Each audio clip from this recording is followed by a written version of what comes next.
This episode of Show-Off Showdown is sponsored by Sadly, Show-Off Showdown has still never been sponsored. Although a couple months ago, I did receive a couple cool review products from my good friends over at JYS, which I've done a review video on, and I highly recommend checking it out. I'll link it in the description below. Welcome to Show-Off Showdown! In this series, the fighters are called Show-Offs, and this is the series for the Show-Off Showdown!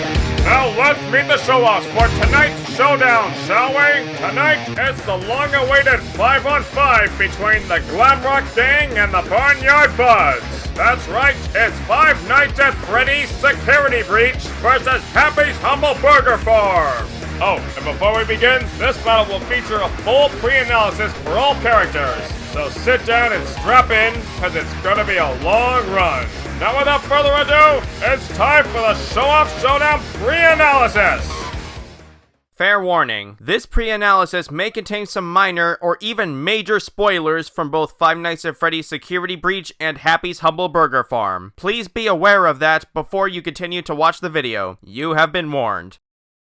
The Five Nights at Freddy's series hardly needs an introduction. The iconic restaurant it takes place in, Freddy Fazbear's Pizza, started out as a pretty standard Chuck E. Cheese clone, but eventually grew and evolved into an entire indoor amusement park / mall known as the Freddy Fazbear Mega Pizzaplex. It has it all. You can enjoy pizza, play video games, mini golf, Faster Blast, go bowling, ride go-karts, and even exercise, burning off calories while consuming them at the same time. Honestly, the list goes on. But the main attraction that everyone comes to see is the band of glamorous robot rock stars, consisting of Glamrock Chica, Montgomery Gator, Roxanne Wolf, and of course, Freddy Fazbear himself.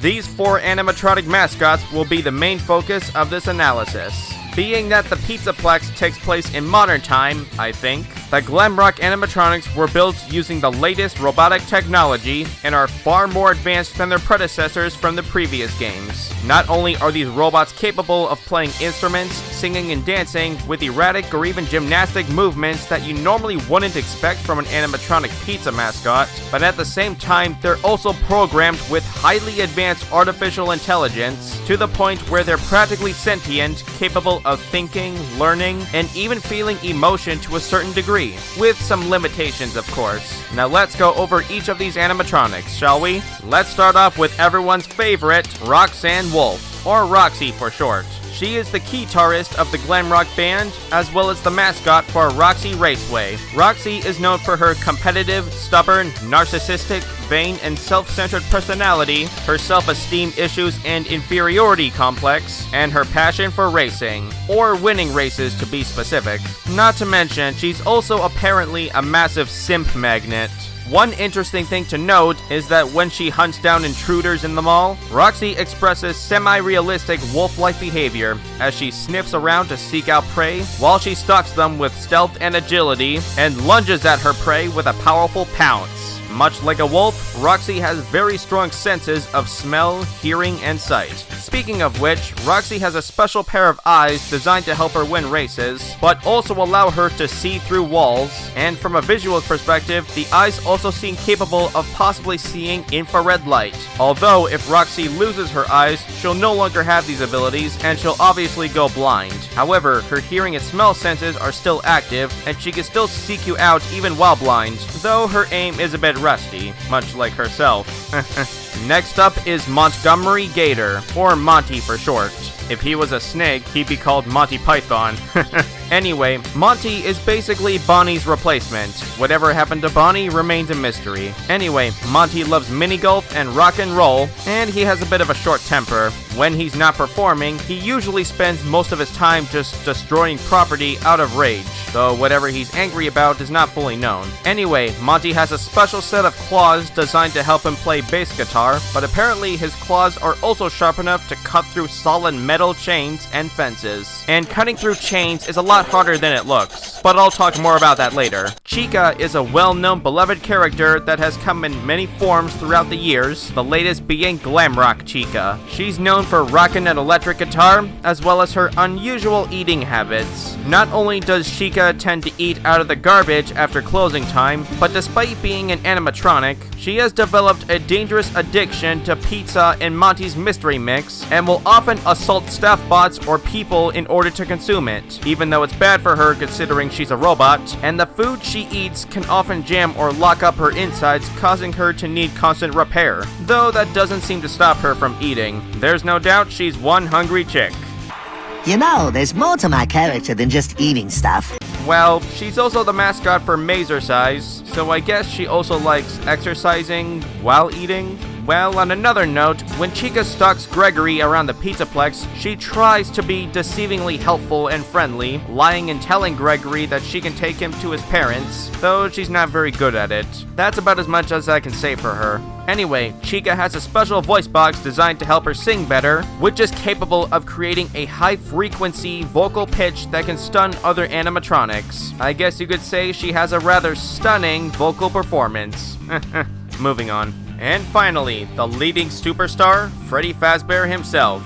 He essentially assumes the role as Gregory's best friend and father figure throughout the entire game. While all of the animatronics try to hunt down Gregory, the kid you play as, if that wasn't clear, Freddy is the only one who is willing to help Gregory. Unlike the others, Freddy is known for his friendly, honest, agreeable, and enthusiastic personality. He can also be a tad slow or oblivious at times, and not everything he says is particularly helpful, but he means well. One thing to note is that Freddy appears to express the most seemingly human-like behavior of all the animatronics. This could be mainly due to his highly advanced AI I mentioned earlier, although there are some possible hints that Freddy may or may not be possessed by a human soul, just like many of the older animatronics in the past games. In fact, there are even some popular theories going around that Freddy actually holds the spirit of the son of William Afton, the man who originally murdered several children who went on to possess the animatronics many years ago. However, this isn't 100% confirmed, nor entirely know for sure, so it's hard to say whether or not if this is actually the case for Freddy or not.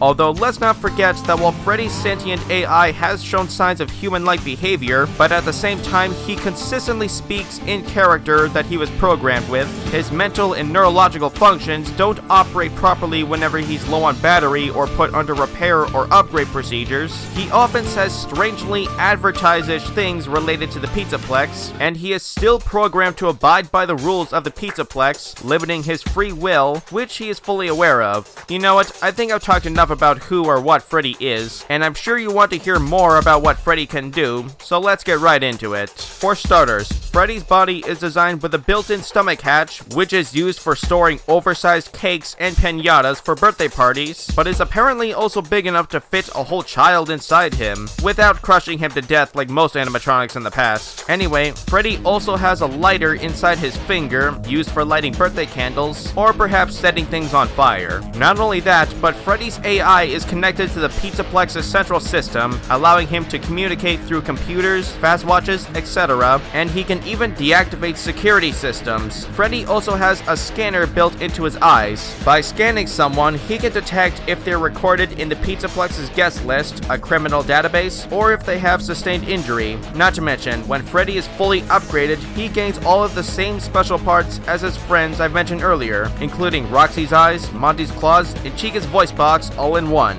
Now on a downside, Freddy runs on a very limited battery supply. In fact, his battery life is worse than a Sega Game Gear, as he is required to recharge once every hour, otherwise his systems would malfunction and shut down completely within an hour. Though this is presumably only specific to Freddy, as it is described as a safety precaution after Freddy's system crashed during a live stage performance, so it's unlikely that the other animatronics have the same problem. Now, given that these animatronics are all built almost the exact same way, they should all have the same levels of strength, speed, and durability, so let's go over those categories, shall we? Let's start with strength. As you might know, the animatronics in past games had jaws strong enough to crush a human skull, and considering those animatronics were built in the 80s, the new and improved Glamrock animatronics should be just as strong, if not stronger, than the old ones. Not only are they obviously strong enough to overpower most humans, but they've also been shown to be able to punch through walls, shatter wooden doors, bust through gates and fences, decapitate staff bots, and Roxy can likely lift a go-kart which averagely weighs roughly 175 pounds. But the most impressive feat of strength was when Monty was briefly shown lifting a giant bucket full of balls, which should roughly weigh at least a ton, maybe 2 tons.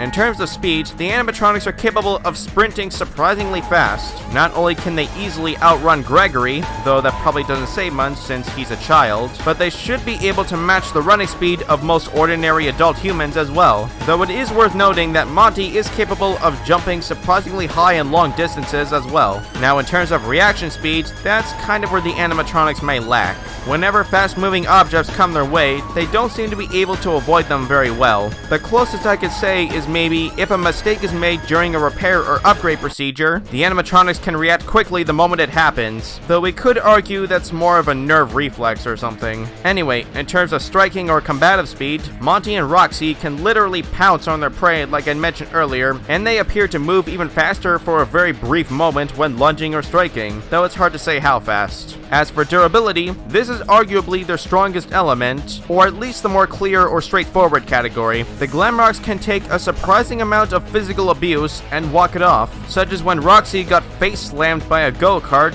which was driving at top speed before spinning out of control and literally flying off the track. Despite being nearly squashed to death, and not to mention having her eyes ripped out of her sockets, Roxy somehow managed to walk it off and power through it. Now if you thought that was impressive, one of the greatest durability feats would be when Glamrock Chica got crushed inside a trash compactor twice. The crushing force of a trash compactor is averagely between 2,000 and 3,000 pounds per square inch. The fact that Chica survived getting crushed under that much pressure, not to mention having her voice box ripped out after, and she was still functioning after that, is just insane. Although, as impressive as the animatronics' durability is, there is a limit to how much damage they could take before the point of decommission, as shown when Monty fell from at least several stories and hitting a few lighting trusses on the way down. While Monty did technically survive the fall, just about all of his limbs were broken off, and he could barely do anything other than crawl like a broken Terminator. Not only that, but when Freddy got ganged up and dismantled by Vanny's evil staff bots, that's when Freddy quite literally reached his breaking point and succumbed to his robotic wounds. So despite the Pizzaplex animatronics being superiorly designed to the older animatronics, they still have their fair share of flaws and weaknesses. One of the most common being the animatronics' eyes are sensitive to bright lights, which causes them to briefly malfunction, usually by flash photography or one of those laser tag guns for instance. Although Monty wears sunglasses that shields his eyes from those. Not only that, but the animatronics can also be stunned by electric shocks. They're probably vulnerable to water, being robots and all, and despite their highly advanced AI, their systems can be hacked or taken control of if affected by the right tools or a virus powerful enough to do so. Although Freddy seems to have some resistance when Burntrap tried to take control of him, but he couldn't fight it for very long, unfortunately. Okay, I think we've covered just about everything. I'm pretty sure we're not missing anything here, right? Are you having fun yet? Oh, right. I forgot about her. Honestly, she got so little screen time, it feels like she was hardly there at all. But let's quickly go over her anyway. To sum up Vanny as short as possible, Vanny is basically a serial killer in a fursuit. Alright, joking aside, Vanny is the alter ego of a Fazbear security guard named Vanessa, who was originally a beta tester for the FNAF Help Wanted virtual reality experience. While testing the VR simulation, Vanessa came across an evil sentient computer virus called Glitch Trap, which had somehow merged itself with Vanessa's brain and became her evil split personality, taking control of her mind and body and locking Vanessa's true personality inside a mental prison with no escape. For those of you who who watched Total Drama, remember in Total Drama All-Stars when Mike's evil split personality Mal held him prisoner inside his own subconscious? Well, it's basically the same thing with Vanny and Vanessa. Anyway, being that Vanny is technically human, she doesn't have the same strength, speed, or durability as the Glamrock animatronics. But while she lacks in strength, she makes up for it with hacks, quite literally. Not only is Vanny very smart when it comes to technology, animatronic hardware, and software hacking, but she was able to take control of most of the Pizzaplex animatronics by infecting them with the Glitch Trap virus, rendering them under her control, while also causing dangerous behavioral side effects. Vanny also has a scrambling signal inside her mask that prevents animatronics like Freddy from seeing her. It's not fully known whether if this scrambling signal is an electromagnetic pulse or something else entirely. It's possible that it might be one of those illusion discs from the Twisted Ones graphic novel, which is used to trick people into seeing things that aren't really there, or perhaps hiding things in plain sight. Well, whatever the scrambling signal is, it also appears to have some kind of hallucinogenic effect on human beings, such as Gregory whenever Vanny gets close to him. Not to mention, Vanny also has a remote that allows her to manually control and command an army of staff bots, which she used to disassemble Freddy in one of the endings. However, if somebody else gets a hold of her remote, they can turn the staff bots against her, which is exactly what Gregory did when he ordered the staff bots to disassemble her, and they basically disemboweled her.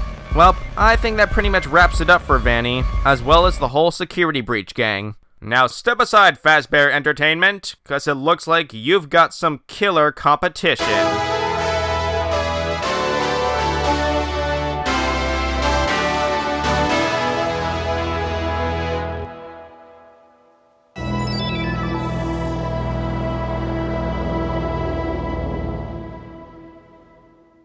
I have a very important question for you. Are you hungry? Perhaps hungry for a juicy, delicious, mouth-watering hamburger?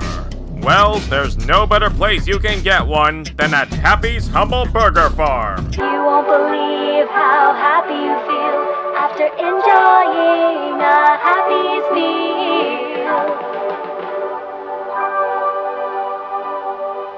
If there is one thing the Happy's restaurant line is more famous for than its food, it would be its signature mascots, the Barnyard Buds, including Petey the portly pig, Charlie the chillin' chicken, Sammy the surly salmon, the farmer, and the big star of the bunch, Happy the humble heifer. The Barnyard Buds have quite a history together, dating all the way back to the black and white days, back when the first diner was called Happy Burger, and their very first cartoon debuted as Farmyard Festivities. The Barnyard Buds have consistently evolved over time, became a worldwide sensation, and a massive multimedia franchise, spanning across many different cartoons, restaurants, cereal boxes, video games, comic books, kaiju monster movie spin-offs. Heck, Happy even has her own anime. We'll find our way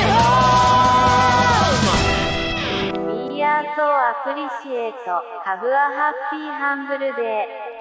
Now that you know their history, let's meet the Barnyard Buds. Happy the humble heifer is the leader of the Barnyard Buds, ironically starting out as a background character, but then later became the leading role by popular demand of the public. As the name implies, Happy has a very optimistic and positive attitude, often acting as a motivational speaker for her friends, pushing them to keep on moving and never give up no matter what obstacles they may face. Also, expect a lot of corny cow jokes from her. She really knows how to milk those. Meet Petey the portly pig. While Petey is often very kind and helpful, but he's also not afraid to speak his mind or stand up for himself aggressively if necessary, or when faced with discrimination, which he often was from his cruel, abusive, wild boar brethren. But thankfully, he's got his real friends and family to give him the love and respect he truly deserves. Put your wings together for Charlie the Chillin' Chicken. Charlie has a very chilled out zen personality. Some even called him a deadbeat. In fact, he's kind of a stereotypical hippie. Charlie Sammy is well known as the singer and songwriter of the group,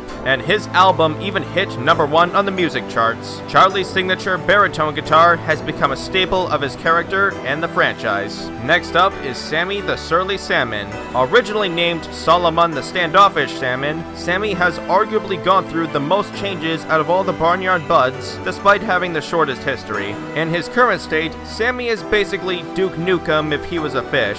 Hail to the fish, baby. Though he also has a little bit of a surly old man vibe as well. I think Sammy just might be my favorite character. Fun fact, did you know that scientists have created an eco-friendly plastic alternative made of salmon sperm? It's true. And I bet Sammy would greatly contribute to that cause, huh?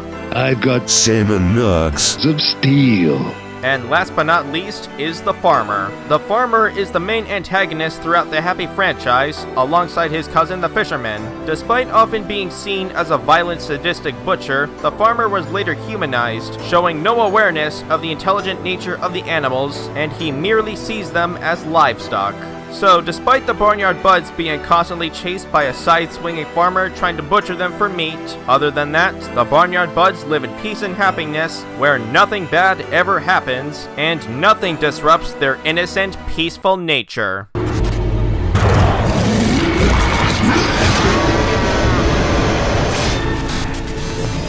Yeah, what kind of game did you think this was? Well, if it wasn't obvious enough, Happy's Humble Burger Farm is a fast food restaurant simulator / horror game in which you cook burgers and serve customers without making any mistakes, or else Happy won't be so happy anymore. Now for this battle, instead of focusing on the friendly cartoon characters I mentioned earlier, we're actually going to be focusing on their more menacing, monstrous counterparts. What are they exactly, you may ask? Well, it might be a bit complicated to sum up, but I'll try my best. Anyway, after Paragon and Obscura began performing 6 experiments on people, something was knocked loose within the core of Scythe.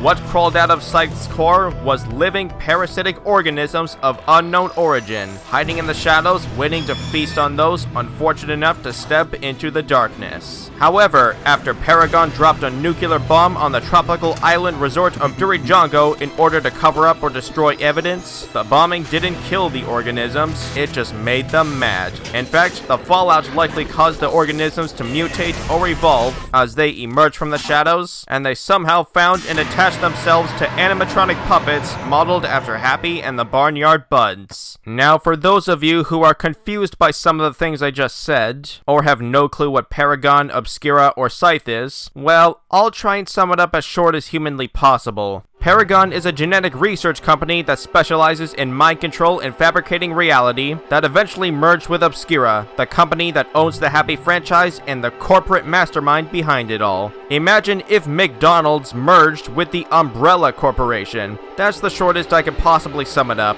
As for Scythe, Scythe is the name of the planet this game takes place on. It's basically similar to Earth, but with a completely different history. But I'm not going to go into detail on that because there's way too much in-depth and convoluted details regarding Paragon, Obscura, the lore of Happy's Humble Burger Farm, and the entire extended Scythe universe. If you want to learn more about those, there are some really good videos by SuperHorrorBro and the Game Theorists that I highly recommend checking out. But for this video, we're mainly focusing on the characters themselves. As I've explained earlier, the Barnyard Buds' less friendly counterparts are actually living parasitic organisms fused to animatronics. Think of them as like parasitic cyborgs. Obscura has classified them as assets and given each one the following names: Asset Joy, Asset Peter, Asset Chuck, Asset Samuel, and Asset Farmer. Despite appearing as savage, mindless killing machines, these assets are actually highly intelligent. One great example being that instead of fusing with the animatronics modeled after the friendly-looking Barnyard Buds designs, the organisms willingly chose to possess very specific animatronics modeled after the more threatening monster designs based on the kaiju spin-off movies for a more terrifying and intimidating advantage against their prey.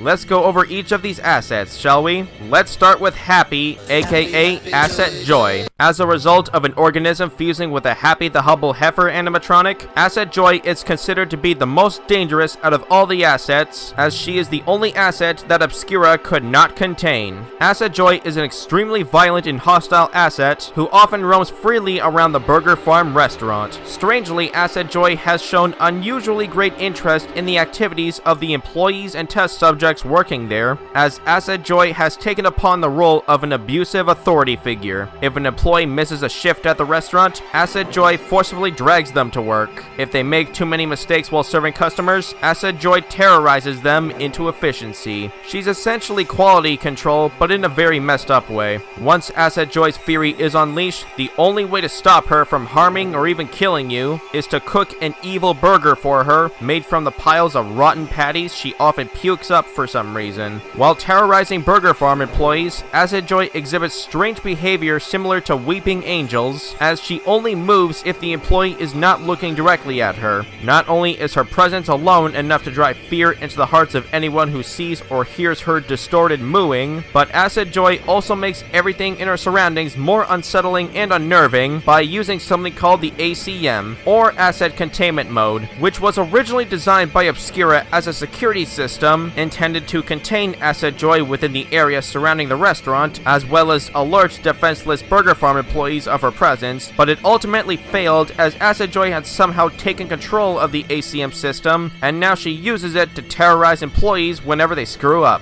As for her abilities, not only is Asset Joy a professional when it comes to killing or torturing people both physically and mentally, but Asset Joy has a huge gaping mouth in the middle of her back which she can use to snatch and swallow a person whole while chewing and crushing them inside her. At the end of the game, we can see that Happy was able to slaughter an entire science facility full of scientists and Obscura workers in rather gruesome ways, showing that she is capable of easily overpowering and killing dozens of people at a time with little effort. Also, being a parasitic organism fused to an animatronic, Asset Joy can also branch off her parasitic residue and use it to infect AI units and turn them into her minions. While AI units are basically robots designed to look like customers, but when infected by one of the assets, the robots often become hostile or dangerous depending on which asset infects them. They each have a different effect. When Asset Joy infects an AI unit, they become something called AI cloakers, which are capable of turning invisible or camouflaging for the purpose of causing mischief at the Burger Farm restaurant in order to increase the chances of employees making mistakes so Asset Joy can keep terrorizing them. She's certainly not making their job any easier. Anyway, near the end of the game, while being stalked by Asset Joy inside a sewer, we can see a gigantic Happy emerge and chase us down as we try to escape. Although this feat is kinda hard to confirm because, well, the entire game takes place inside a simulation designed by Paragon and Obscura. In short, you're basically Truman in the Matrix. This big factor makes it very difficult to confirm certain things since a lot of the world around us is composed of fabricated reality with pre-rendered visual objects that aren't even really there. While it is confirmed that the robots and assets are real and physically present, it's often hard to tell what's real and what isn't real in the game. Now, since this is the only time we ever see a giant Happy, it's likely this is just an illusion Asset Joy created via the simulation in order to scare us. However, this may possibly confirm that Asset Joy has some control over Obscura simulations or reality fabrication, or certain parts of it. It would explain why she acts all glitchy near the end. One thing's for certain, when she contorts her body into that messed up position, you better run. You know what, I think I've explained enough about Asset Joy. We got 4 more assets to cover, so let's not waste any more time and move on to Asset Peter. Asset Peter is the result of an organism fusing with a Petey the Portly Pig animatronic.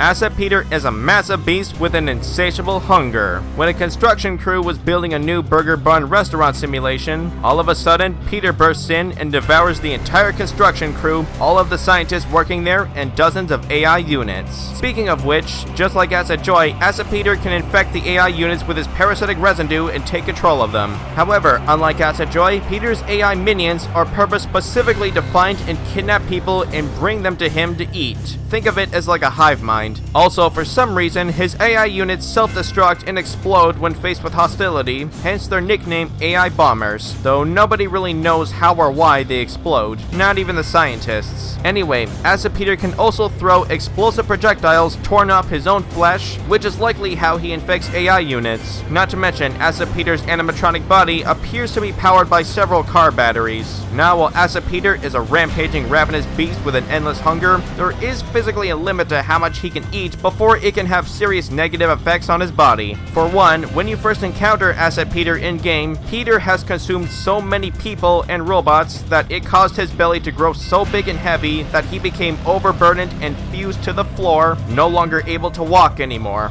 Also, there were cautionary warnings not to overfeed Acid Peter, because if you feed him too many burgers, eventually the inside of his body will expand to the point where the inner tensile strength of his skin will no longer be strong enough to handle it, and it'll cause his belly to literally burst. It's basically an extra gruesome version of that semi-board game Pig Goes Pop. Anyone else remember that, or just me? Anyway, moving on to the chicken. Asset Chuck is the result of an organism fusing with a Charlie the Chillin chicken animatronic. However, let's just say Charlie ain't so chill anymore. Asset Chuck is a ferocious giant killer chicken with a razor-sharp beak, talons, and an appetite to match. He has very keen senses, as he could hear even the slightest of noises from roughly a mile away, as well as detect even the most subtle of movements. Asset Chuck is extremely observant and persistent when stalking and seeking out his prey. The moment Chuck is alerted, he rushes in charging like a bull and screeching like a banshee, ready for the kill. In terms of Asset Chuck's unique abilities, it appears as if he's laying eggs, but it turns out he's actually ripping out his own stomach and dropping it, and the stomach then rapidly regenerates and grows back every time he ejects it. These quote-unquote gut eggs act as proximity mines, seeking out targets and exploding on contact, causing serious injury to Chuck's prey, and the sound of the loud explosion alerts Acid Chuck as well. Trust me, you don't want to make an omelet out of those. Anyway, just like Acid Joy and Peter, Acid Chuck can also infect AI units with his parasitic residue and turn them into something called AI Blinders, which function similar to AI Bombers, but instead of exploding, they puke up a thick green toxic sludge that burns, causes temporary blindness and hallucinations. On another note, Acid Chuck appears to be roughly the size of an ostrich, which can grow over 8 feet tall and weigh about 300 pounds on average, and he sure runs like one too. That combined with Chuck's bloodthirsty killer instinct and rapid regeneration ability, Acid Chuck is a lot harder to put down than he looks. In fact, he was so dangerous that Obscura had to build a special prison specifically for Acid Chuck to contain him. While they intended to keep the assets alive to study them, they did also install a powerful incinerator inside Acid Chuck's cage in case of an emergency if they need to terminate him. So the only way to defeat Acid Chuck in-game is to lure him into his cage by feeding him 3 burgers, activate the incinerator, and fry that chicken. Now, I'm sure we're all immediately thinking that Acid Chuck's weakness is simply just fire and heat, right?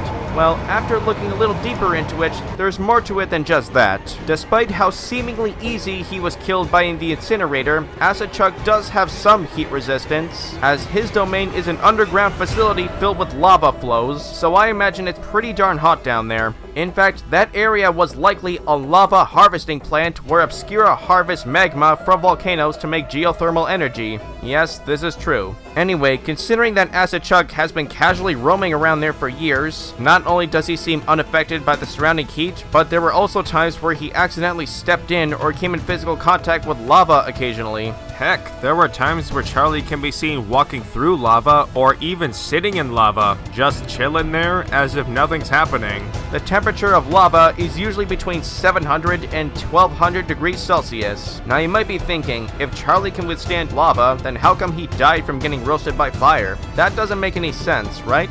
Well, actually it might. For starters, being part animatronic, Acid Chuck's inner structure is likely made of steel, which can definitely withstand temperatures as hot as lava, and steel only melts at the point of around 13 to 1500 degrees Celsius. Also, it is possible to create fire hotter than lava. In fact, some flames can be as hot as 2000 degrees Celsius or greater, which is definitely hot enough to melt Charlie's metal insides and burn him to a crisp. Also, let's keep in mind that the fire used to kill Charlie was artificially created and not natural, and not to mention was also generated using a giant propane tank. so maybe it's possible that Acid Chuck might be more vulnerable to gas fire than natural or volcanic heat, or maybe I'm just overthinking this. You know, I think I talked enough about the chicken, and right now, I'm smelling something a little fishy here.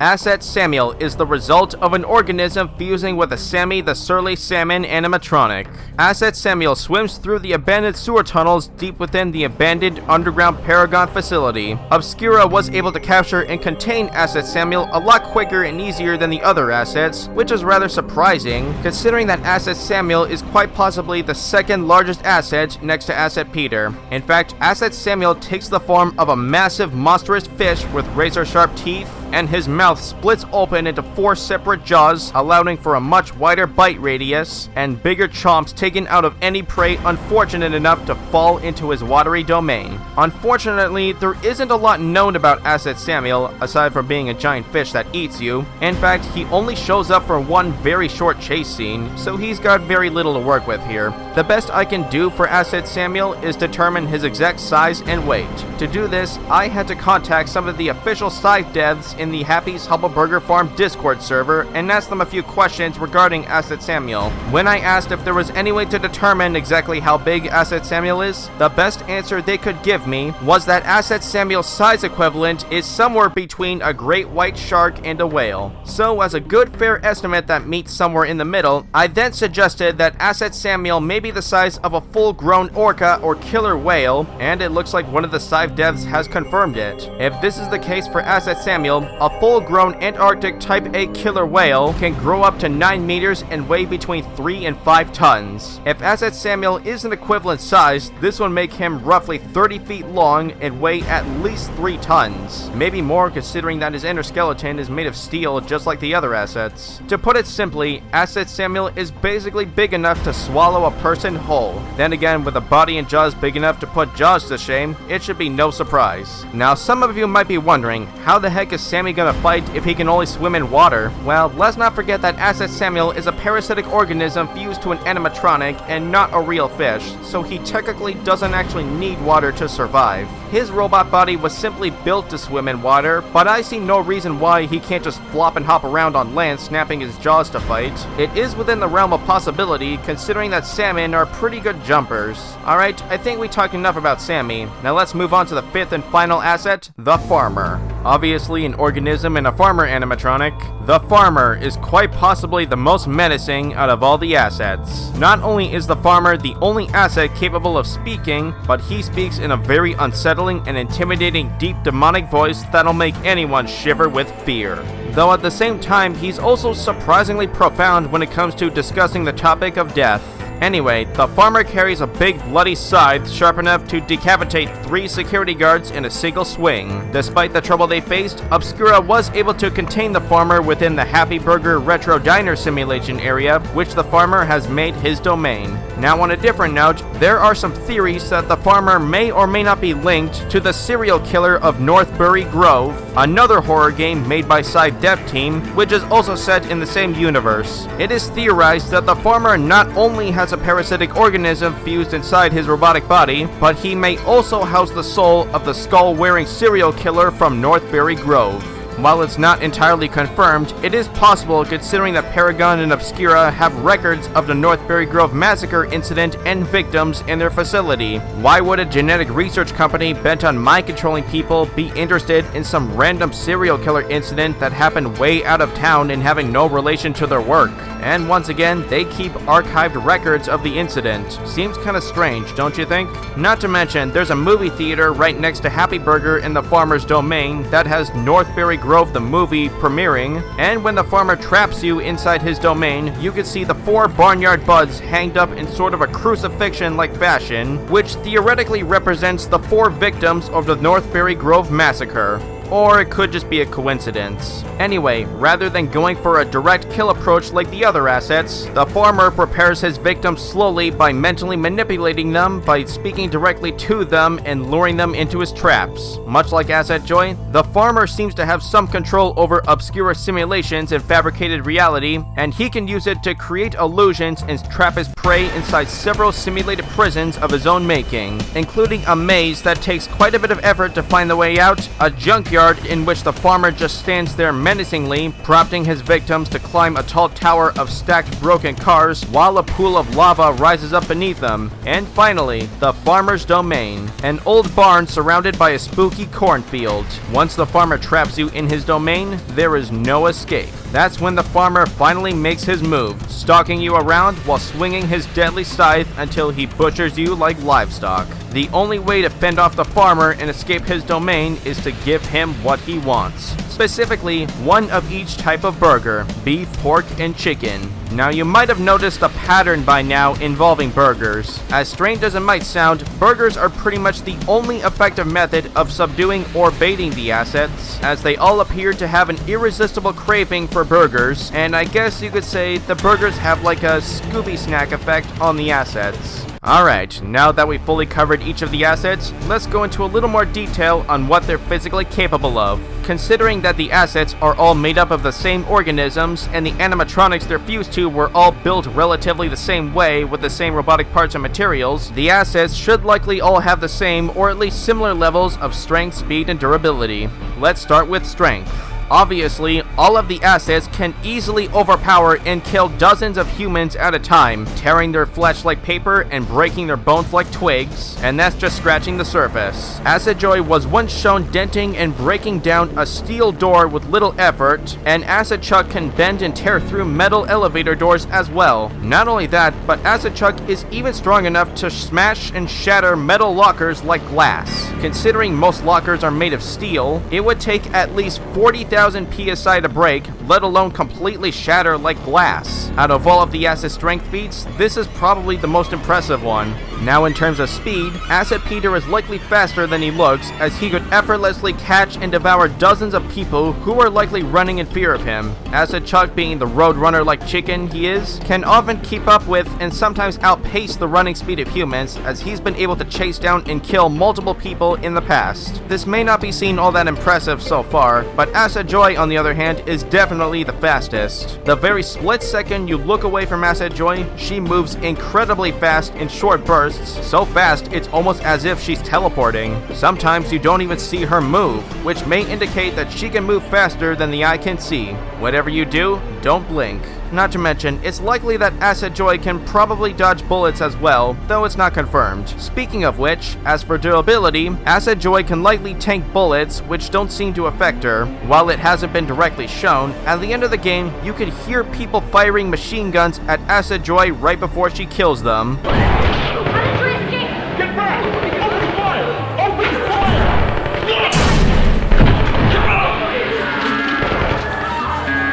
And she walks out of that shootout without a single scratch. Not only that, but Asset Joy also appears to be capable of surviving a burger bomb exploding point blank without a scratch. Even if you don't want to count that as a feat, it's not far-fetched considering that Asset Peter has devoured dozens of AI units, which can explode like walking bombs, so it's likely that he had multiple AI bombers blowing up in his belly. There's also Asset Chuck's lava and heat resistance thing I mentioned earlier. Not to mention, the farmer seemed to be just fine after presumably submerging himself in lava. Oh, and let's not forget that the organisms fused to the animatronics have survived a nuclear bomb detonating near their home, though it's hard to say whether if this was due to the organism's durability, a rapid regeneration ability, or if the organisms are simply immune to nuclear radiation just like cockroaches, or perhaps a mix of those reasons. Well, regardless, the organisms that became the assets are very difficult to kill. Not even Paragon or Obscura could get rid of them so easily. So there you have the Barnyard Buds. While happy inner buds are humble and friendly, though their asset counterparts I doubt you'd want to be buds with.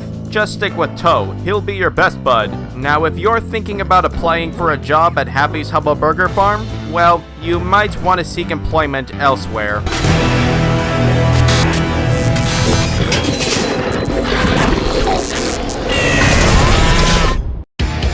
this is it, folks. Who will be the winner of this ultimate crazy epic showdown? It's time to find out.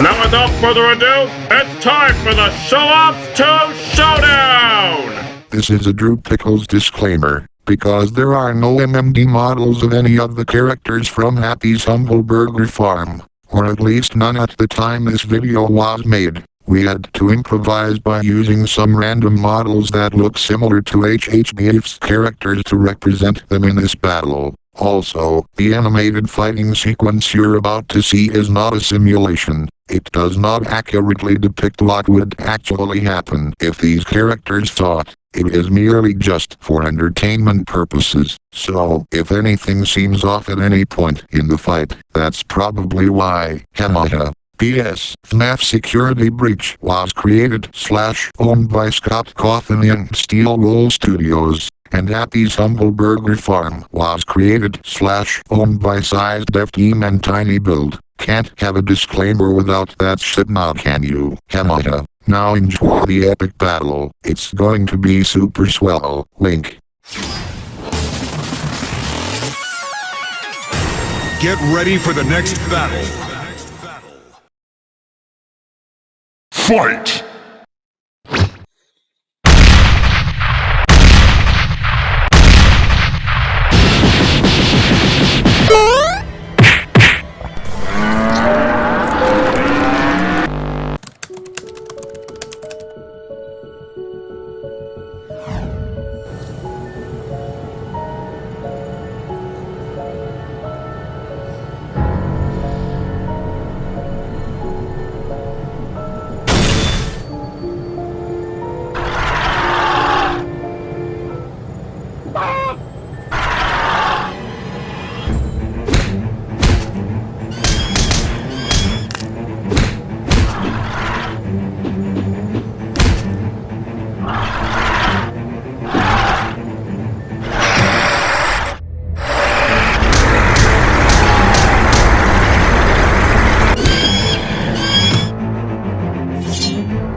Gregory, please come back. I just want to talk.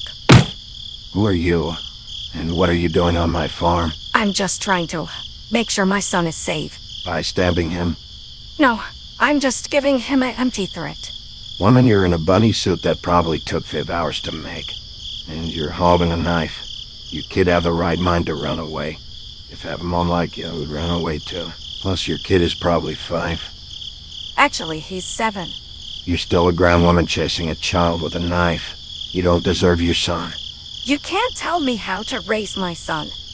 Okay, if you're not willing to change your ways, I'll beat some change into you. Oh yeah, bring it on, you fat farmer. Okay, you asked for it.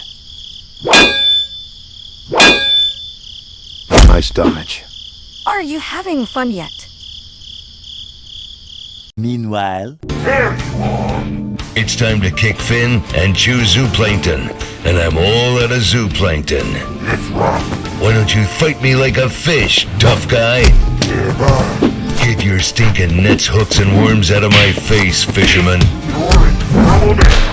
Listen, kid, either you start swimming with the fishes, or you'll be stuck sleeping with them. Game over, kid. Sometimes you gotta swim against the tide. Take me to the river, drop me in the water, you know? You ever tried sleeping with seaweed for a blanket? Didn't think so. Hey, where you going? Hail to the fish, baby. Are you hungry? Hey, I'm not portly. I'm big-boned. Give up. You can't win. Listen, Buster, I can't believe the farmer's son used to call me Big Chungus. What a dork. I bet you don't even have friends. You know, you boys are a bunch of smug swine. The Barnyard Buds are my real family, not you. I heard that. You are nothing. I don't care what you wild boars say. You said that'll do, Big, with a condescending tone. Don't patronize me. You think you're better than me? This sounds like total bullcrap to me. Nobody will miss you. Who do you think you are? The farmer? Ugh, not fair. You must be cheating.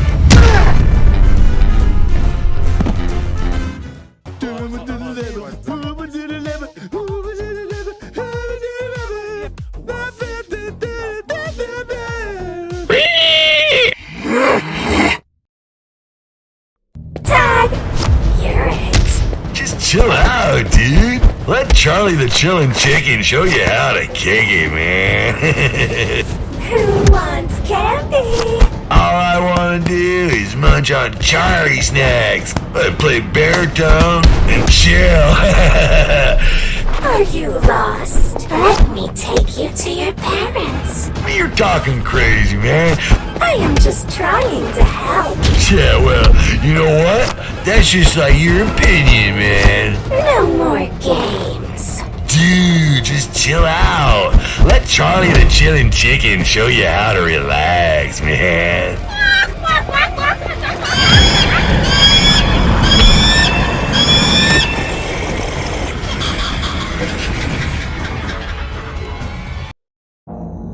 There you are.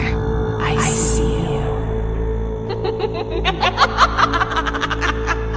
Will you survive this dark and dreary night, where shadow hath turned into a sea, an ocean of regret in which you now drown? Your friends are worried about you. They're here with me. Why don't you come out and we can play a game together? No one can escape the eventuality of their fate. No one! It's getting late. Let's get you home and put you to bed. Life is fleeting. Death is destiny. Death is home. Would you rather live home? Let's have some fun. Your harvest is a certainty. And the grand scheme, trivial. See you soon. Disassemble Freddy. Knock, knock. Will you survive tonight's dance through this cursed moonlight? Are you having fun yet? Death, homicide, murder, fatality, mortality, all the finite measures, the smallest calculations representing your insignificant end. You must be punished. 99.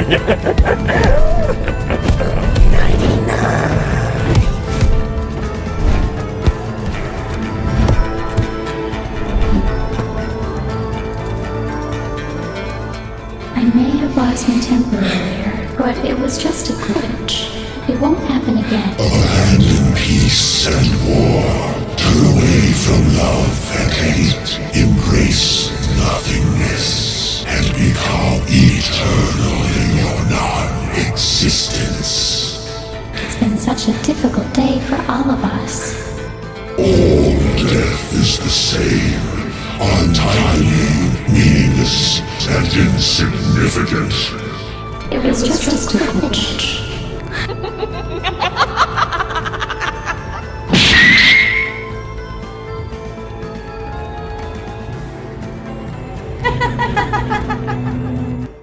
Be patient. Gods, monsters, or men, they all fall silent still in the cold, eternal embrace of death. Many have fallen by my side, and still many more will fall in the future. Myself forever stained with their repugnant likeness.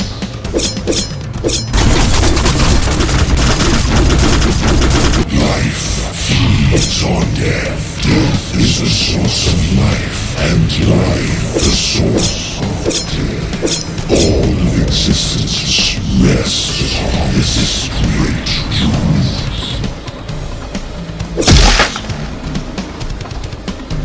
Your harvest is a certainty, and in the grand scheme, trivial. Succumb to the source. Embrace nothingness. I am ready. Okay, so serious.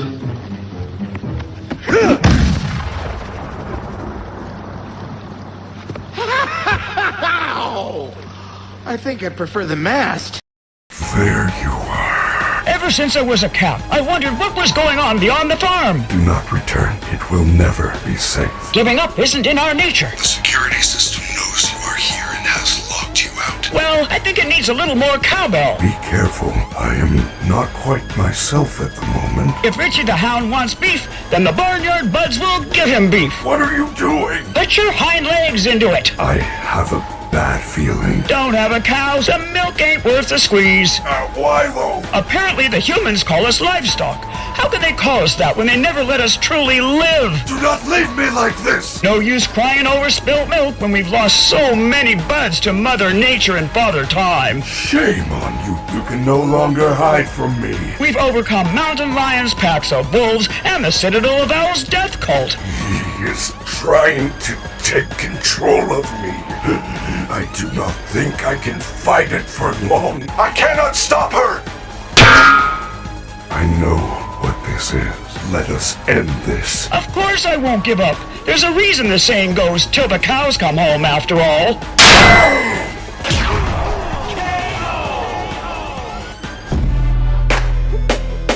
It's a swell song, but, well, I think it needs a little more cowbell. We'll climb every mountain, we'll ride every road. Holy cow! No pun intended. Alright, now let's discuss how and why the Barnyard Buds win this happy, humble showdown. First off, let's discuss who's more skilled and experienced. Now, it's hard to say which side has more experience. We do know that Freddy Fazbear has only been around since the 80s, while Happy has been around since the old black and white days. But if we're specifically looking at the Pizzaplex animatronics and assets, it's hard to say how long they've existed for, but I don't think it really matters anyway. In terms of skill or combative capability, while the Pizzaplex animatronics are more combatively capable than a lot of the older FNAF animatronics, they don't exactly have a whole lot of formal fighting skill or experience, considering that they were built for the purpose of entertaining people, not for fighting or killing, while the assets on the other hand were literally made or bred to kill and consume, and are a lot more efficient at doing it than the FNAF animatronics are. Even if we argue that Vanny is an experienced serial killer who has murdered countless children, she's likely done so one at a time over a certain time span, and the same factor would likely apply to the Pizzaplex animatronics as well. While the assets on the other hand have casually massacred dozens of people at a time on a regular basis, so they are much more effective killing machines, and better capable of fighting as well. Now, in terms of speed, the Pizzaplex animatronics running speed is only about maybe peak human level at best, while most of the assets are fast enough to chase down and outpace most humans, and Acid Joy's short bursts of speed are way faster than anything the FNAF animatronics have shown, and she alone can easily outpace all of them. When it comes to strength, this is no contest. Monty's best feat of strength is being able to lift or bench press up to 2 tons or 4,000 pounds at best, while assets like Chuck have shown feats of striking power literally 10 times greater, as he can once again shatter solid steel lockers like glass, which would require at least 40,000 pounds per square inch. Yeah, there's no way any of the Glamrocks could compete with that kind of strength. Not to mention, the sheer weight and size of Asset Peter and Samuel alone would probably be just too much for the Glamrocks to handle, considering that the animatronics are only about the size of humans, maybe slightly bigger at best, so assets like Peter and Samuel are big enough to literally swallow an animatronic whole, and likely crush them to death while ingesting them. Now as for durability,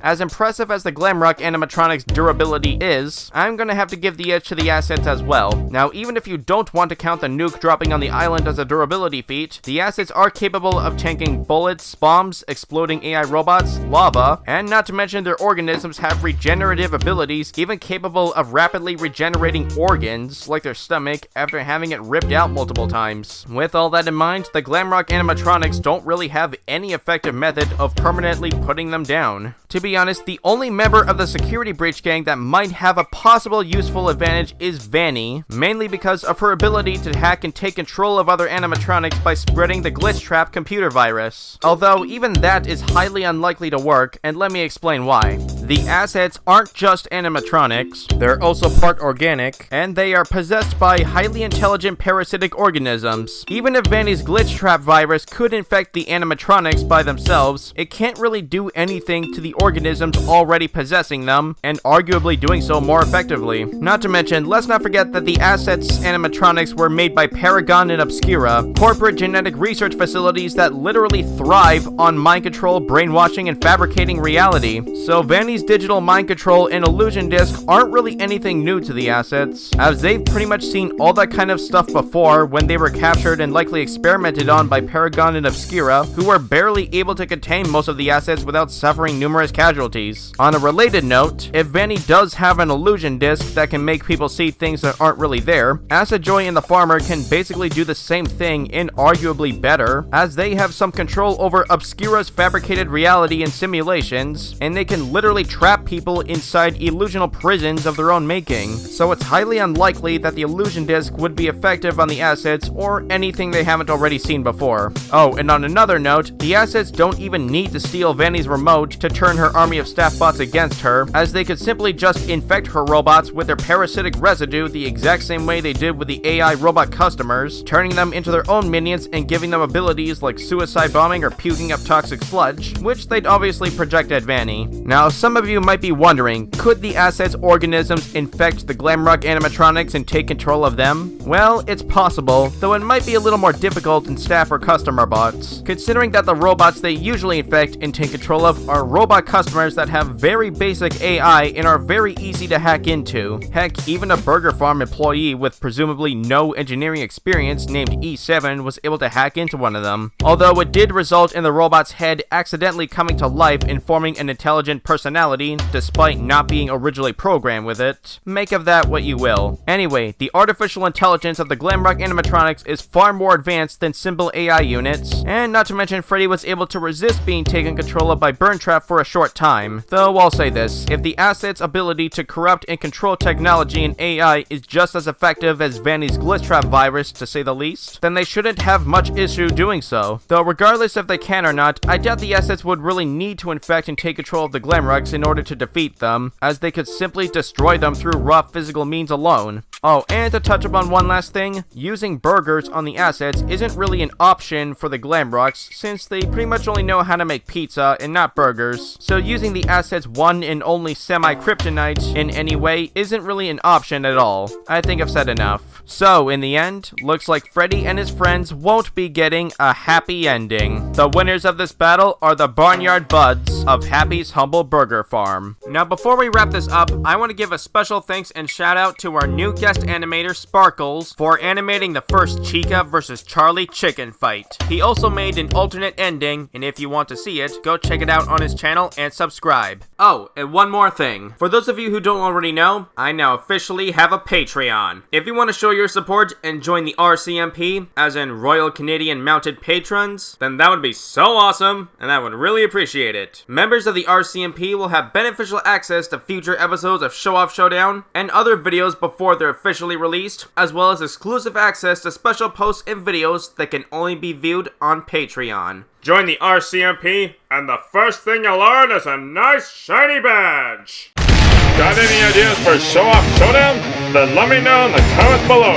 and hopefully, I just might do them. Now stay tuned for the next episode of Show Off Showdown!